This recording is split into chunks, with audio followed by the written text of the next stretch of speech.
साथ में थे? सरस, इतनी देर कहाँ लगा दी तुम दोनों ने?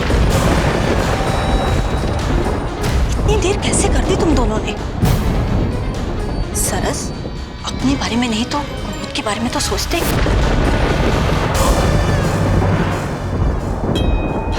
अंधेरा हो चुका है, बाहर तूफान आ रहा है, तुम दोनों को साथ में देख के लोग क्या कहेंगे?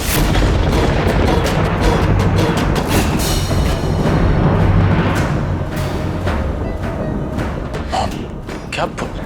रिश्ता टूट चुका है तुम दोनों का, टूट चुका है तुम दोनों का, टूट चुका है तुम दोनों का। अब भी कुमुद को तुम्हारे साथ देखकर लोग कहीं ये ना कह दें कि अमीर लड़के को फंसाने की आखिरी कोशिश कर रही है लड़की।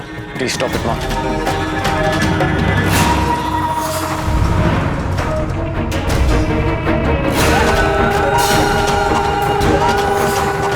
सरस, ये दुबई नहीं है, छोटा सा गांव है। जल्द से जल्द लेके आना चाहिए था तुम्हें कुमुद को। माँ, हमने जल्द से जल्द आने की कोशिश की, पर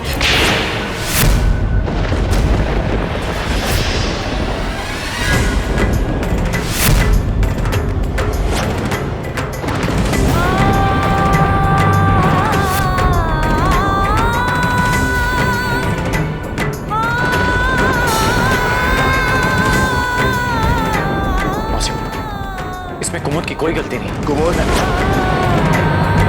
कुमुद अंदर जा। बाबू, बाबू हम फंस गए। मैंने कहा अंदर जा। पर मेरी बात तो सुनी। इसी वक्त अंदर जा।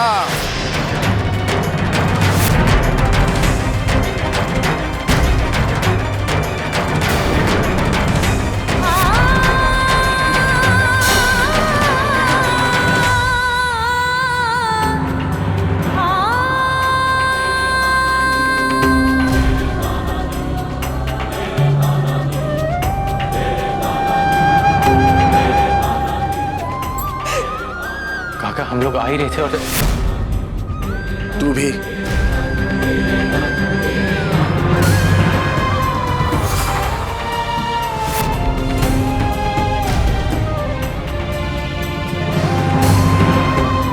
सरस, ये चोट कैसी लगी बेटा?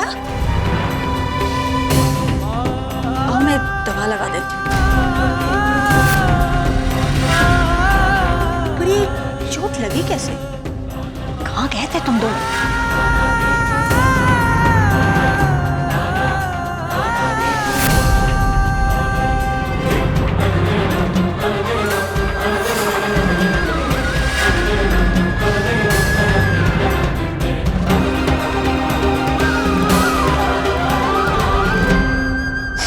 कुमुद, कुमुद, मॉम ने जो कुछ भी कहा उसके लिए मैं माफी मांगता।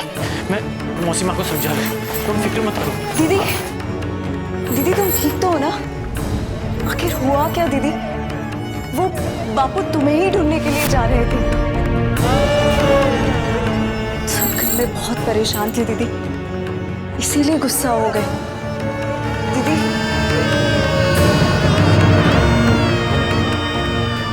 सरस की तरफ से मैं माफी मांगती हूँ भाई साहब। पर आपसे एक बात कहूँ भाई साहब, मर्दों को तो जैसे बहकने का श्राप मिला है भगवान से, पर औरतों को मर्यादा का वर मिला है। कुमुद को तो चुपचाप आ जाना चाहिए था घर पे। इतनी हाय तौबा मचाने जैसा हुआ क्या है? शहर में बंद है, उसके कारण दोनों को वापस आने में देर हो गई बस। हमारी कुमुद पे हमें पूरा विश्वास है और इतने दिनों में सरस ने भी हमारा भरोसा जीत लिया है। पर उनकी उम्र भरोसा करने लायक नहीं है दुब्बा। और अगर फिक्र की बात नहीं होती तो ना भाई साहब की आवाज उठती कुमुद पे, ना भाभी का हाथ। इसके आगे कुमुद के बारे में कोई गलत बात नहीं सुनना चाहता मैं। कुमुद पे मेरी आवाज इसलिए ऊंची हुई क्योंकि मुझे उसकी चिंता थी, और सामने देखने के बाद मैं कुछ सुनना नहीं चाहता था, बस उसे अपने घर में सुरक्षित देखना चाहता था।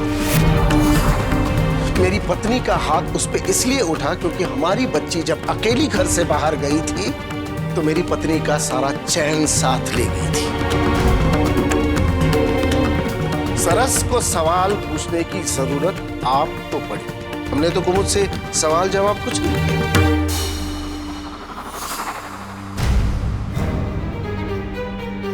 क्योंकि हम अपनी बेटी से नाराज नहीं हैं।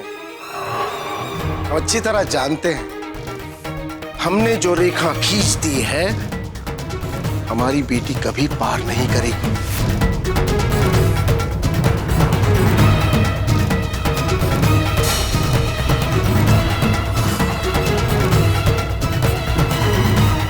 आप मेरे दोस्त की पत्नी हैं, हमारी मेहमान हैं, इसलिए लिहाज कर रहा था अब तक।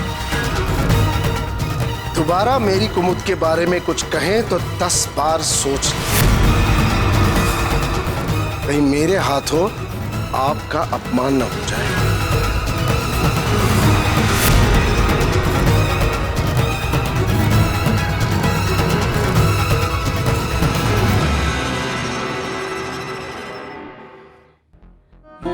आपसे वादा किया था बाबू कि आपको शिकायत का मौका फिर नहीं दूंगी, पर फिर से आपको नाराज कर दिया। फिर से मेरी वजह से आपको कड़वी बातें सुननी पड़ी। लोग कहीं ये ना कह दें कि अमीर लड़के को फंसाने की आखिरी कोशिश कर रही है लड़की।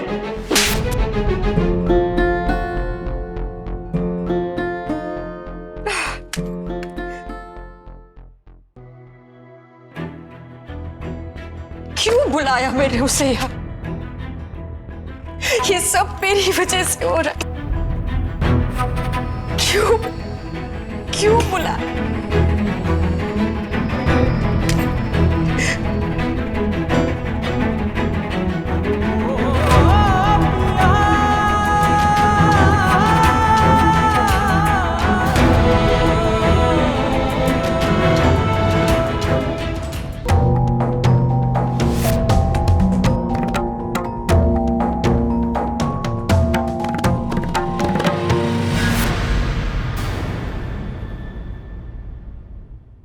क्यों आए हो यहाँ?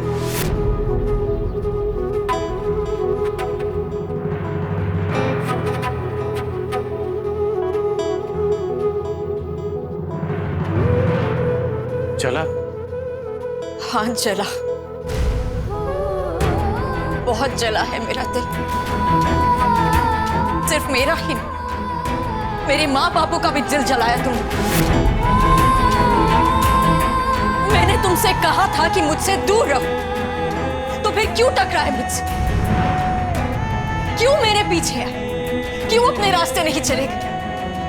क्यों मुझे तूफान से बचाना चाहते थे? क्यों? अपनी चिट्ठी में साफ लिखा था तुमने कि रिश्तों को बोझ समझते हो तुम। मुझसे उम्मीद कर रहे थे कि शादी जैसे बंधन का बोझ मैं तुम पर ना डालूं। क्यों नहीं चले गए फिर मेरी जिंदगी से? क्यों नहीं?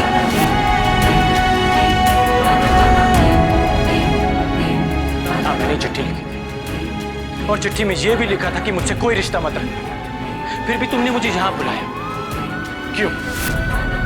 मैंने तुमसे कहा था कि मुझे जाना होगा, फिर भी तुमने मुझे रोका। मैंने तुमसे यह भी कहा था कि अगर अभी नहीं गया तो कभी नहीं जा पाऊंगा, फिर भी तुमने मुझे जाने नहीं दिया। अब मैं तुमसे पूछना चाहता हूं कुमुद, आखिर क्यों बुलाया तुमने मुझे यहाँ? हाँ कहने के बावजूद क्यों चला आया मैं यहाँ पे? हम दोनों एक दूसरे से कोई रिश्ता नहीं रखना चाहते थे, फिर भी एक दूसरे की इतनी फिक्र क्यों है हम दोनों? दूर जाने की जितनी कोशिश करते हैं उससे भी ज्यादा क्यों मजबूर हो जाते हैं एक दूसरे के पास आने के लिए? इसका कोई जवाब नहीं है ना तुम्हारे पास?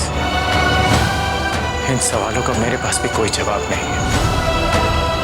और एक बात का यकीन हो गया है मुझे कि हमारे बीच में कुछ तो है जिसका ना कोई नाम है ना ही कोई पहचान।